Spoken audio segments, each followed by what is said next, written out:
Hey folks, I wanted to finish out the Gospel of John. Not the whole Gospel, but John 1. Um, we've been talking a little bit about the intro and how it introduces this idea of Jesus as God, Jesus is the Word. We talked a little bit about the introduction of John the Baptist and who he was.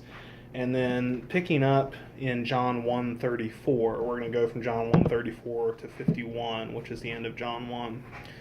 I want to note a few things. The first, you've got a couple of the disciples of John, who clearly John is a big deal. He's got these crowds coming, like everyone wants to know this guy, and the people who are kind of in charge politically are afraid to do anything to him. So two of his disciples go and they follow Jesus, and they ask him, where are you staying? Which I found out is a really polite way of saying, can we follow you? And it's interesting to compare that, like at the end of Luke 9, there's three people who request to follow Jesus, and you see the way that he denies them and says, no, you're not going to be one of my followers. And so it's interesting to see Jesus' response to them instead is very different. When they say, where do you live? He says, why don't you come and see? Which is also a polite way in that culture on that time of saying, yeah, you can follow me. And so at that point, they're his disciples. And so we know that one of them is Philip. The other one's unlisted, which could be a hint of who the author of the Gospel of John is, because the author never identifies himself. And we also know that he doesn't identify all 12 of the disciples. He identifies 9 of the 12 or 8 of the 12, depending on your opinion of Nathaniel. A lot of people believe that Nathaniel, that's actually mentioned in this text, he's kind of the core point of what we're going to talk about. They believe that he is Bartholomew in the other Gospels. And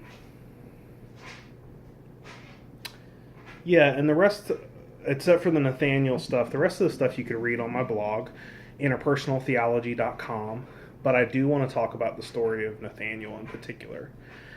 So Nathaniel, what happens is Philip goes to Nathaniel, and Philip says, hey, I got this guy, Jesus, you got to meet him. I think he's the real deal. I think you got to check this out. And Nathaniel responds with, racist isn't the right word, but he makes this derogatory remark about how nothing good comes from Nazareth. Like, this guy can't be the real deal because he's kind of from the backwoods country, which is kind of a pompous thing to say, which will come up as we talk more about the interactions that he has. So Philip insists, and he says, no, you really got to come check this out.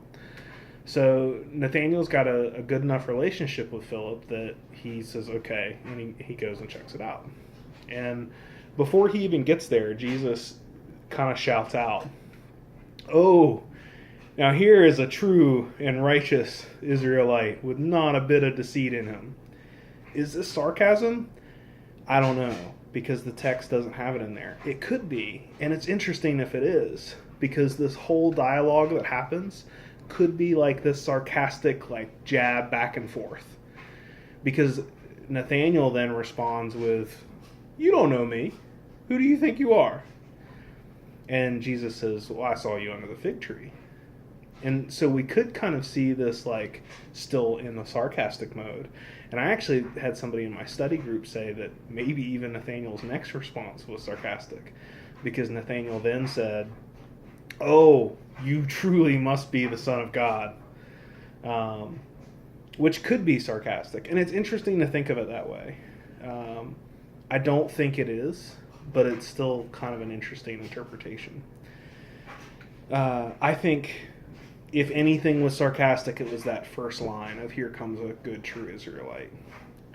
But I want to go in two different directions with the story because, and I'll finish it too, Jesus' final response was, if you think that's a big deal, just wait. You're going to see some pretty incredible stuff.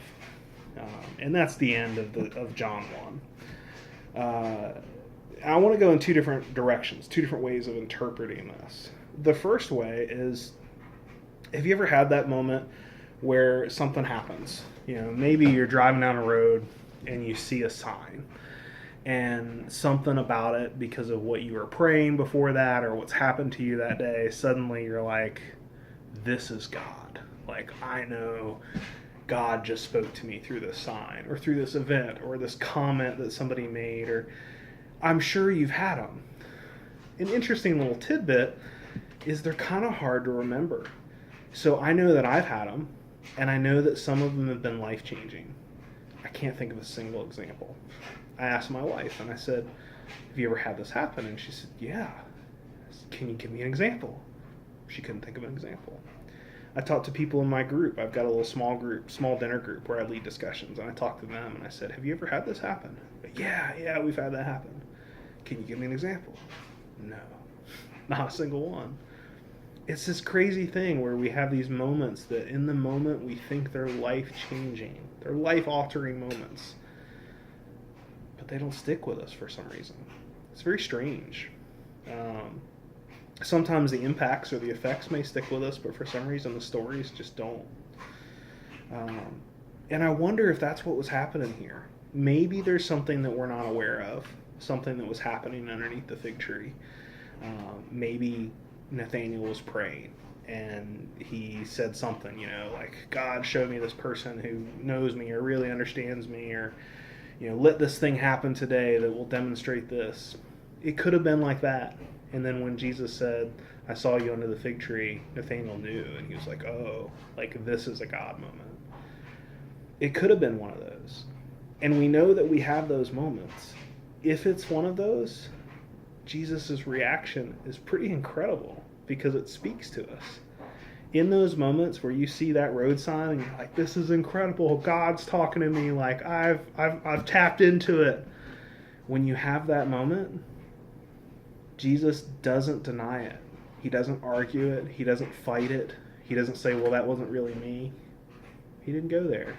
He said, all right, if you think that's a big deal, just wait. Just wait to what you're going to see. I wonder if he says something like that to us too. If he kind of giggles at us internally. And when we say that kind of stuff and we see those moments, if he says, just wait. Just wait for what you're in for. I hope he does. I told you I wanted to give you two examples, two different ways of interpreting this bit of scripture. So that's kind of the feel-good version. The second one's, it's a little more serious, and I think it's got depth to it, though.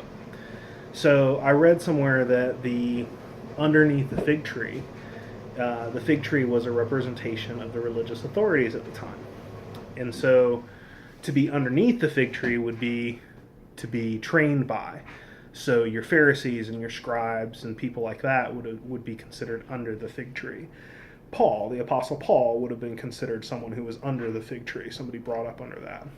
Well, all of Jesus' disciples are kind of this rugrat group of people that have kind of come together. You got tax collectors and you've got fishermen and just kind of your everyday people mixed in with your zealots, who are kind of like the outcasts, and the tax collectors were too. They were kind of your outcasts of people.